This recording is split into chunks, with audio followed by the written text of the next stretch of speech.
But your thoughts on what we have heard Sunil Mittal and, of course, the Zain Africa CEO saying in this press release that extremely tight timelines, but with the support of Singtel and, of course, the support of all the advisors involved, this deal has finally been inked at $10.7 billion.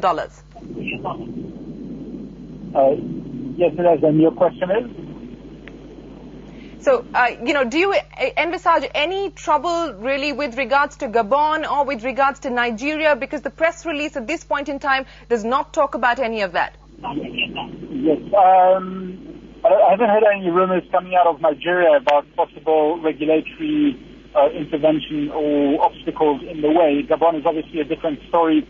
I'm not quite sure what the issue is there. It could be perhaps that the local operation in Gabon itself did not inform the regulator, for instance, with sufficient lead as to the transaction that's possibly going to take place. It could be one of those things. Maybe the regulator just wants to assert authority in the market.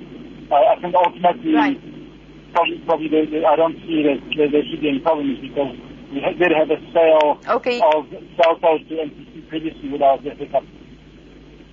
Okay, you don't expect any trouble. Vivek Peter, we've got you on a bad line. We'll try and reconnect with you. Many thanks for joining us. But Vivek Gupta, partner at BMR Advisors, joins us. Vivek, no details in terms of the fund, in terms of the structure of the deal. We understand it is going to be an SPV-led structure. Your initial thoughts, and from a tax point of view, the holding company based out of Amsterdam, how does it all fit in?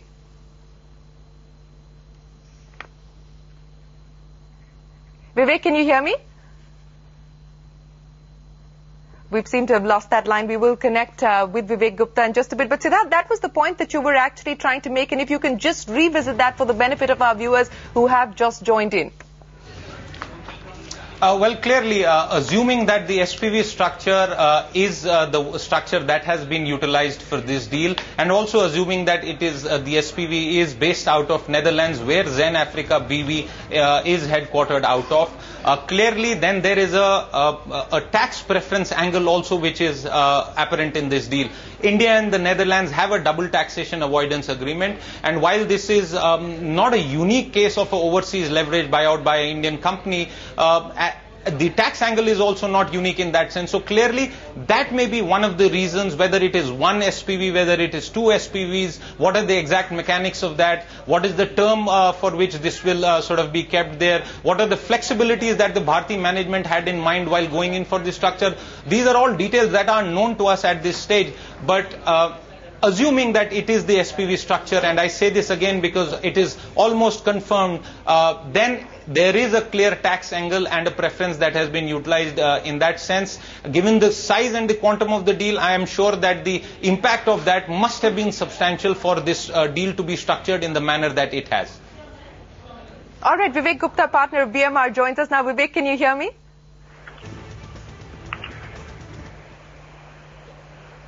Vivek, hi, can you hear me? Yeah, I can hear you now. All right, great. Thanks very much for joining us. You've been tracking Bharti for a long time, Vivek. The deal finally done at $10.7 billion. What we understand from sources largely will be an SPV-led structure, whether one or two SPVs. We're not clear at this point in time. That's not the information that has been shared by the company, at least in its official press release. But how would you assess this? So I think as a deal, it's an expensive deal. It's not a cheap deal by any stretch of imagination. But I think Bharti has very clearly in the past indicated that with the saturation that one is seeing in the Indian markets, it has to go out into other emerging geographies. I think the success of this deal will be predicated to a large extent on the cost synergies that Bharti can derive from the economies of scale that it hopes to build up. So purely from a deal point of view, I would say it's not a cheap deal, and Bharti would need to be able to harness cost synergies for this deal to go through. We've been discussing this SPV-led structure, Vivek, and the tax implications. We don't have the details, but broadly, your thoughts on the tax implications. So I think it will have to be, so this deal will involve a healthy dose of overseas leverage financing in my mind. And therefore, in that sense, the deal will have to be done through one overseas vehicle, which will act as the financing vehicle for the transaction. It is obvious that Bharti will choose a structure which yields a good tax result. One is hearing people talk about a Netherlands SPV, which is good from a financing standpoint, and because it offers international protection, and it's good from a tax standpoint because the India-Dutch treaty is a pretty fair tax treaty. So I would expect that, like all other overseas acquisitions this size, it is done through an SPV mechanism, and it is done through an SPV mechanism with a country which is reasonably tax efficient in terms of the double tax avoidance treaty with India.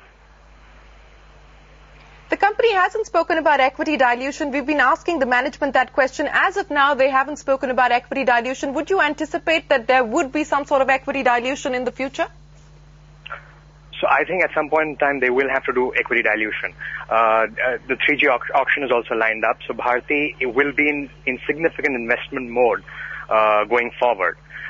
This deal, $10 billion all cash, or $9 billion all cash, and $1.7 billion debt, will stretch its resources. So while the deal may see some interim funding through this financing route, through this financing SPV, I think over the next 12 to 18 months, Bharti will have to deleverage, and Bharti will therefore have to go in for equity expansion. Vivek, you had a question? Right, I had a question more for Sajid. Sajid, you just heard, Vivek Gupta saying that it's not a cheap deal by any stretch of imagination. What's the word on the street? How do you expect the market to be reacting to this tomorrow? The deal is pretty much factored in by the market, though the market does consider this to be a little expensive as far as EV by EBITDA is concerned, because they're paying roughly around 9.9 times EV by EBITDA for this transaction. But the point is that you have to pay a premium to go into the African markets, and this could be the premium which they're going to do it. I was just going through some of the reports on Zain, which is there.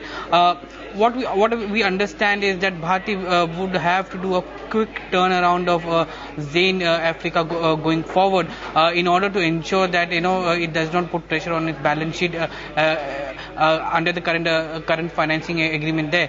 You're looking at an EBITDA turnaround of nearly 100% growth in EBITDA to justify this deal to the street going forward. And I've been speaking to some of the people in Zain as well, and we understand that over 2009 they have cut down the workforce by nearly 4,000 employees in Zain Africa alone, and this would come in as a synergy going forward in 2010. So that would be some kind of synergy. Also the fact that they have already started some outsourcing in Zain Africa, and this is going to pick up as we go along, because Bharti has been working on that model of outsourcing in India, in the domestic market. They're going to put it there, put it in Africa. But Africa is not a single market. It's a 15-country market which has a lot of jurisdictional issues. Not only that, but it also has a political risk which is there for every country there, and that would be a big challenge for Bharti going forward, because it would require a lot of political handholding as well to make sure that they turn around Zain Africa as a whole.